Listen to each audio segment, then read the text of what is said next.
House cameras are down. See y'all on the other side. Let's go. Front door is clear. Yeah. Yeah, it's fine. Like 8 assholes. I'm sorry about what's gonna happen to you. The movie begins with a girl named Abigail who is doing ballet. After her dance performance, she's sitting in her car and is going towards her mansion. Later on, we see that 6 people are keeping an eye on Abigail. They follow her car and enter Abigail's house. Front door is clear. We're in. After that, these 6 professionals kidnap Abigail in an immaculate way. They inject anesthetic into Abigail to make her unconscious. But then Abigail's dad comes, and it looks like the kidnappers might be caught. Like 8 assholes. But they somehow manage to escape and get into the van. Then they reach a secret mansion where a man named Lambert is waiting for them. Lambert had planned this entire operation because Abigail's father was a rich businessman. Now these people will demand the $50 million ransom from Abigail's father. After getting the money, Lambert will give them their share. But till then, this group of 6 people will have to keep Abigail in this mansion for 24 hours. During these 24 hours, Abigail will be handcuffed in a room. Lambert tells them that there is a rule here. No real names, no backstories. Everyone will use the fake names that Lambert gives them to call each other. He also takes their phones so the police can't track them. Before leaving, Lambert says, "We will meet after 24 hours, my lovely rats." My lovely pack of rats. Rats. Before we go further, I will tell you all the fake names of these 6 people. The first girl is Joey, she is their medic. Frank, who was kind of their leader, then hacker Sammy, driver Dean, sniper expert Rickles, and muscular man Peter. Later on, these people start guessing about each other. Joey was good at recognizing people and starts telling personal things about everyone. She calls Frank a police detective. Then hacker Sammy, who is already rich because of course she hacks and empties other people's accounts, she just chose this mission for thrill. Then Peter, who was bullied a lot since childhood, even bullied by his father. Dean, who is the only unprofessional guy here, but he is an exceptional driver. And at last, sniper expert Rickles. Later on, Frank says, "Joey, you are also a drug addict. I've been a police officer and I can recognize a junkie at a glance. Right now you are in recovery and that's probably why you always have some candy with you." A little candy affectation. After hearing all this, Joey goes to Abigail's room. To relax her, she removes Abigail's blindfold because she is terrified. What's going on? Are you gonna hurt me? But Joey makes a pinky promise to her that she will neither harm Abigail nor let anyone else do it. They bond well as friends. Joey says, "Abigail, I have a son like you." Abigail says, "You must love your son, but my dad does not care about me. He no longer loves me and he is a bit dangerous." Now when Joey starts leaving the room, Abigail warns him that something bad is going to happen tonight. Joey finds this weird. She tells Frank that Abigail's father seems to be a dangerous man. We should know whose daughter we have kidnapped. After that, Frank goes to Abigail's room and on gunpoint, Frank asks her dad's name. Abigail fearfully tells Frank that her father's name is Christophe Lazar. Hearing this, Frank's face turned pale with fear. Did you say? Because he doesn't believe that he kidnapped the crime lord's daughter, and even people consider him an urban legend. He tells this to everyone, and everyone is shocked and anxious. Frank shares his experience, how once 3 officers worked against Christophe Lazar. After that, the 3 officers started receiving death threats. For their safety, police kept them in a high-floor hotel room. There was 24/7 security in front of the room. There were only 2 ways to enter the room. One through a door where several policemen were keeping watch, and the other through a window on the 23rd floor. It was impossible to enter through the window, but when the door was opened in the morning, the 3 officers were brutally dead. Everyone believes that a close associate of Christophe is behind such brutal killings. His name was Valdez. After hearing all this, everyone here was terrified, except the driver Dean. He doesn't believe anything. After a while, Dean goes to the basement where someone has attacked him. He shouts loudly and Sammy hears Dean scream, and when she goes to check, he was brutally murdered and beheaded. Later on, everyone comes to check it. Rickles says that it was Valdez who killed him. That's his signature. Valdez. It's a f***ing animal. After that, he says, "I don't want money. I am running away." Rickle and Peter try to break down the door, but then the mansion's advanced security system is activated. Metal shields are placed in front of the windows and doors, which means that these people are trapped here.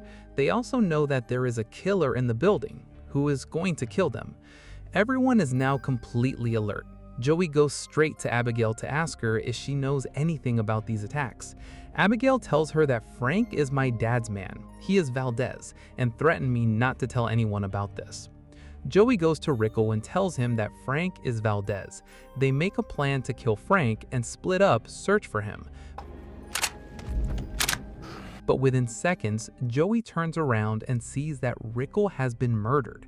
It looks like someone ripped his face off. Joey gets even more scared. Later on, she holds Frank at gunpoint. Frank tries to make her understand that the girl is playing games with us. She is lying, but Joey isn't going to believe him. Frank tells Peter to go and beat Abigail and get the truth out of her. When Joey tries to stop Peter, they all rush to Abigail's room and start fighting. Abigail is scared, but what she does next shocks everyone. She easily removes her hands from the handcuffs, and in the next moment, she turns into a terrifying vampire. Get out of those cuffs, huh? Seeing her, the group is terrified. She attacks Peter, but Frank shoots her into his head. However, she heals herself within seconds. Seeing this, they are shaken to the core. They escape and lock her in a room. Seeing Abigail, they understand a lot of things. Abigail isn't the only vampire, her dad is one too, and they realize that Abigail is Valdez. She has committed all the killings, and if they want to stay alive, they have to kill her. So someone grabs garlic. You go check the kitchen for garlic. Peter grabs a small cross, and they make a spear from pool sticks. Everyone prepares to go to kill Abigail, but Joey stays behind. Joey believed we should make some kind of deal with Abigail and escape here alive. No one pays attention to him. In the next scene, they open the door and see that Abigail is dancing with Dean's dead body. They attack Abigail from behind, but Abigail herself attacks them and brutally injures Frank and Dean. Garlic and Cross have no effect on her. She overpowers them, injuring Peter in the leg and Frank in the chest. With great difficulty, they save their lives and run out of room. Joey advises them that we should use the anesthetic injection to make Abigail unconscious because it worked on her earlier. Everyone searches Abigail. Did she turn into a rat? Because I might be looking right at her. Later on, we see that Abigail starts chasing Peter. He runs away to save his life, but then Frank opens the door and Peter hits the door and falls to the floor. Then Abigail attacks Frank and overpowers him, but then Peter somehow manages to catch Abigail from behind, and Joey gives her the injection to make her unconscious. In all this chaos, Abigail bites Sammy on the hand, and everyone is afraid that Sammy might become a vampire. Later on, when Abigail regains consciousness, she finds herself in a cage. They talk to Abigail and ask her what she wants. Then she reveals a fact that shocks everyone. Actually, they didn't kidnap Abigail, but Abigail kidnapped them. All this is Abigail's plan, and Lambert works for Abigail. And even though she looks like a little girl, she's been surviving for centuries. She chose these 6 people for her bloody game because somewhere they all betrayed her father. Now here, Abigail reveals their real names and exactly how they betrayed him. Sammy hacked Abigail's dad's account and stole millions of dollars from him. Frank initially worked for Abigail's father as a detective, but later he arrested 3 people who worked with Abigail's father. Joey, who was an army medic, performed a wrong surgery on one of Abigail's father's partners while under the influence of drugs, which resulted in his death. After hearing this, Joey tells him that I know that your dad doesn't love you anymore and he won't even look at you. After all this, they all decide to leave. Everyone starts looking for a way out, and Frank is told to keep an eye on Abigail. Then Abigail makes a deal with Frank. She tells him that if you get me out of here, I will leave you alive and kill everyone else. Frank asks him the way out of this mansion. Abigail tells him that there's a book in the library named Then There Were None. When you pull the book from the shelf, it deactivates all the security systems. After hearing this, Frank breaks Abigail's deal. He asks for a way out but refuses to free Abigail from the cage. But in anger, Abigail breaks her cage and attacks him.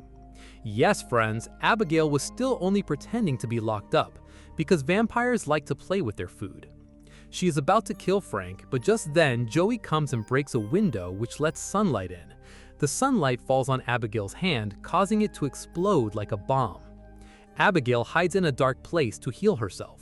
While she is gone, they come out from there and stand in a hall where sunlight is coming in. Later, Frank finds the book that Abigail told him about, but eventually he finds out she fooled him. But how long they'd stay here, because night is bound to fall again. Before that, I have to find a way out, so they split into groups of 2 and start looking. Sammy and Peter are together. Then, we see that Abigail controls Sammy's mind remotely because she had bitten Sammy before and turned Sammy into a vampire. Then, she attacks Peter and kills him on the spot. Joey, who is watching all this from a distance, Sammy starts chasing them, but then Joey uses a mirror to reflect sunlight into Sammy, blasting him, and kills her. Everyone was killed except Frank and Joey. Suddenly, a hidden door opens in the library. Upon entering, they find the control room where they see Lambert sitting. Then, Lambert reveals that he was converted into a vampire 2 years ago, and since then he has been working for Abigail. He catches everyone who harmed Abigail's father. Then Abigail manipulates the people in the mansion, plays with them emotionally, kills them, and satisfies herself. Now, Lambert is tired of working for Abigail and wants Frank's support. Lambert's offer is to turn Frank into a vampire, after which he and Frank will kill Abigail and then her father, Christophe Lazar, and gaining control of Lazar's entire crime empire. Frank does not mind his offer. He immediately agrees. Afterwards, Lambert bites Frank, then feeds him his blood and turns him into a vampire. As soon as he turns into a vampire, he runs a spear through Lambert's heart, killing him instantly. Frank is feeling that he has become very strong. All the wounds on his body have healed themselves. Before he goes to kill Joe, just then, Abigail arrives. Abigail and Lambert have a fight, but Abigail is now struggling to fight Frank because Frank is bigger than her. On the other hand, we are seeing that Joey realizes that she will not survive. She runs away from here and makes one last call to his son. Sadly, this call goes to voicemail. Gotcha, haha. Can't come to the phone right now, but leave a message. Then Frank comes, attack her, and beat him badly. He doesn't kill Joey immediately because, as I told you, vampires like to play with their food. Then Abigail returns and saves Joey. She makes a deal with Joey. Help me to kill Frank and I'll let you go. Just like Frank dealt with Lambert to kill Abigail. They both fight bravely, but Frank overpowers them. He bites Abigail and tries to drain her blood. Afterwards, he stabs a rod into Joey, badly injuring her, then bites her deep, turning her into a vampire. Now, because Joey turns into a vampire because of Frank, he is able to control her and tell her to kill Abigail. Initially, Joey obeys Frank, but she suddenly tries to stab Frank in the heart. Frank avoids the attack, but he can't understand why Joey isn't under his control. Then Abigail says to this, "Controlling the vampires you've created is a special skill that takes a long time to learn." Saying this, Abigail and Joey attack Frank and stab him in the heart. Like Sammy, he explodes like a bomb and dies. Now, the survivors are Abigail and Joey, but Abigail doesn't kill Joey because Joey already had a good relationship with Abigail. She says to Joey, "You are free, you can go from here." Then Abigail explains that because Frank is dead, so you will likely no longer be a vampire. At that moment, Abigail's father, Christophe Lazar, arrives. He wants to kill Joey, but Abigail stands in front of her father. She tells her father that Joey saved her life, and she has the right to live, so you can't kill her. Christophe Lazar agrees and says, "You should leave, because it is my dinner time." Joey leaves the mansion, and flees in a van. In the end, we see Joey eating a lollipop. Thanks for watching. If you enjoyed this recap, subscribe, because the next movie might blow your mind.